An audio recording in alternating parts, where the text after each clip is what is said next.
Hi, C here. Good morning, selamat pagi. Now, I assume you have seen the 1.1 trailer before watching here. If you haven't, go here to watch it first. Honestly, every upcoming 1.1 characters just look really good that it's confusing which one to roll. You got Zhong with the Meteor, Stance Change Child, Fire Armor Xin Yan, Cyro Healer Diona, and also Best Girl Ganyu. Now, as a free-to-play player, your wallet just doesn't hold up. So, I decided to make this a serious video where I break down all the most reliable leaks about the characters and help you to decide if they are worth your Primo Gems. The series will break down leaks before the official banner launch, so you can know better how well they will fit into your team. And also will be followed up by the after banner launch review to correct any misinformation from the leaks. Now, the first part series of Should I Roll is of course the Geogod himself, the guy who always looks cool without needing any piece of Mora in his pocket. Yes, my daddy Zhong. He's a Geo element character with polearm weapon, making him the second character who used polearm, since somehow Xiao comes later in the game than him. Now, his normal attack consists of 6 attacks, and from the leaked footage of Zhongli vs Child that you can find in YouTube, you can see that the last spinning spear deal multiple hits. 1, 2, 3, 4, 5, 6, 7, 8. 8 hits to be exact. Now, from the first leaked footage of his normal attacks, it actually has a last hit in the end that the tester purposely didn't use. So it's probably a total of 9 hits. The way the tester cancelled the animation with dash, and the spear still spin while dealing damage, is probably a neat trick to optimize his DPS. This normal attack is comparable to Shangling 9 hits normal attack, which means that Zhongli actually will work well with Crescent Pike, which arguably is the best free-to-play craftable weapon in the game. His charge attack rain downs 5 spears attack while moving in a straight line. There is no footage of the damage in the video, so I can't say much for now. However, it definitely needs further testing. If the damage is comparable and fast when compared to Keking charge attack, can it work while going back and forth against bigger monsters? Since Crescent Pike also work with charge attack, and dealing multiple 5 attack in seconds doesn't sound too bad on paper. His elemental skill has 2 applications and both are really great. An E-tap will bring a Geo Construct pillar that does Geo damage over time pulse and create resonance with other Geo Construct in the field. I'm sure that many of you are editing its potential with the Geo team. With Traveler, he can create about 6 Geo Constructs from its elemental skill and burst. And with Ningguang, she can create a Geo Construct wall which is freaking wide, and we still don't know how the damage over time pulse will react to that. The potential is amazing. However, the most freaky thing isn't only that. From the video footage against Child, the tap E actually recasts in 8 seconds after the pillar drop, but the pillar itself lasts around 12 seconds. While a source said that his skill only allowed 1 pillar to access at a time, apparently his first Constellation can either allow him to drop 2 of it or have 2 charge on his E. Now, unfortunately, not all are good things. First, the footage doesn't show any damage number from the pillar damage over time. Second, for some reason, I can't see any energy orb flying from the whole footage, which is a really important thing to make sure for Crescent Pike users. Third, Geo Construct is still a Geo Construct and it has problems. For example, in the footage, casted incorrectly, it deals only around 300 damage as the pillar doesn't even show up. Random placement of Geo Construct can also disturb your DPS. I know many of you Geo Traveler users who know the pain of mastering it in the Spiral Abyss. The second one, by holding E, it said that it will make nearby Geo Elements objects explode. However, from the footage, apparently rather than exploding the pillar, it only deals AoE Geo damage with a really good range and armor destruction. So this part needs more confirmation, since if it really make Geo Construct explodes, then a burst damage combo with Geo Traveler might be an option. The hold E dealt around 1600 damage non-critical, which is around 5 times of the damage from the pillar summon. We still aren't sure if the durability of the shield created will scale with Zhong's own HP. Nevertheless, the phase tank meta is here.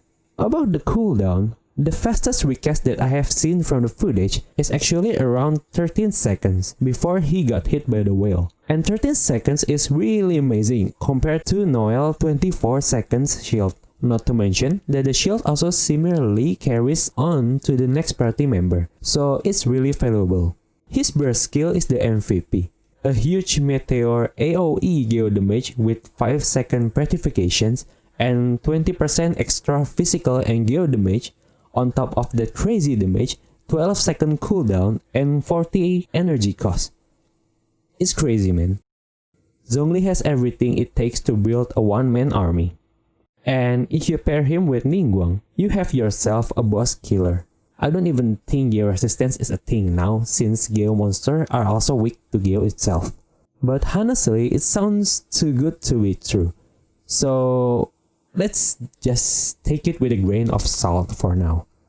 His first Ascension passive makes his generated shield from E-Hold stronger by 5% every time it takes damage. The effect also stacks 5 times. That means if the shield got hit by something like the whale, the passive just doesn't have time to build up.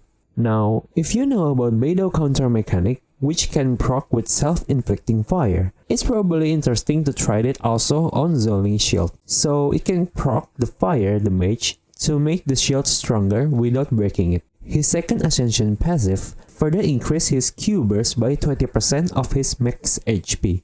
This one is really great.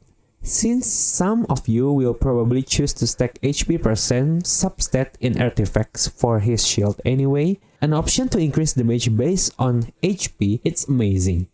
Not to mention that his burst is really valuable. Some resources also say that his Ascension bonus is geo damage percent, but unfortunately there haven't been any confirmation pictures that I found. He also have a passive to return 15% resource used in crafting spear weapons. Awfully specific, but always welcome. Now, I must say, with the incoming of shield characters, some of the boss will probably have an increased damage or a mechanic that's harder to dodge compared to current bosses.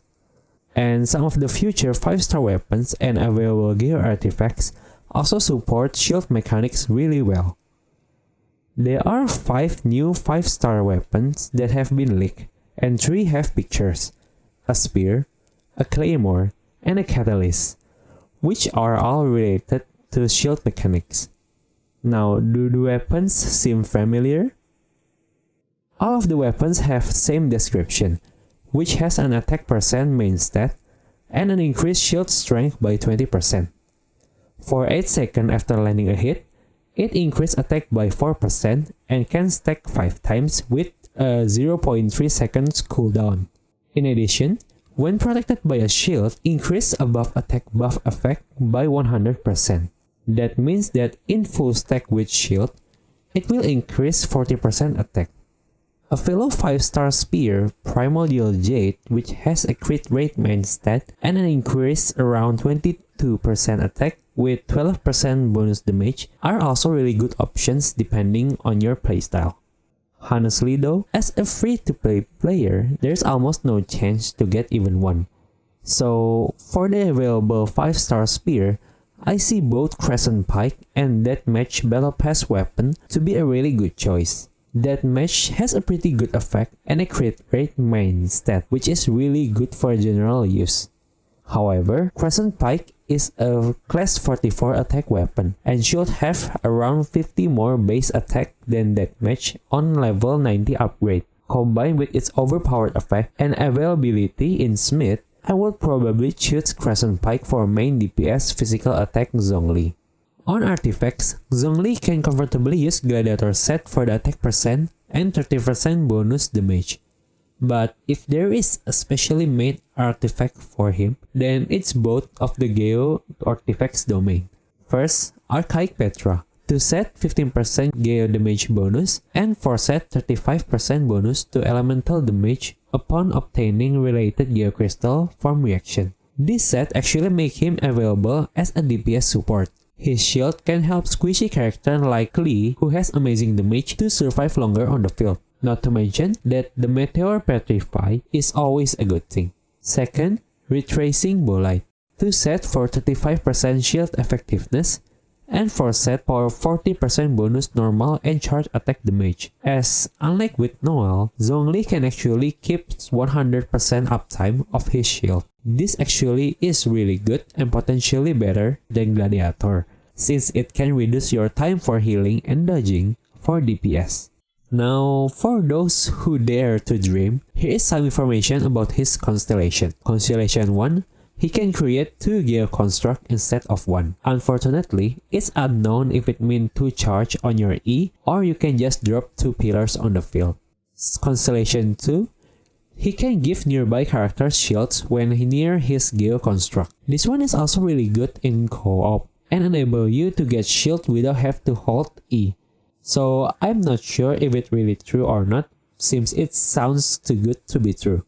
Constellation 4, increase burst AoE by 20% and extend Petrify by 2 seconds. Extending Petrify status is really good if you play with all 4 Geo team and somehow can keep spamming his burst, then Petrify can keep more than 50% of its uptime.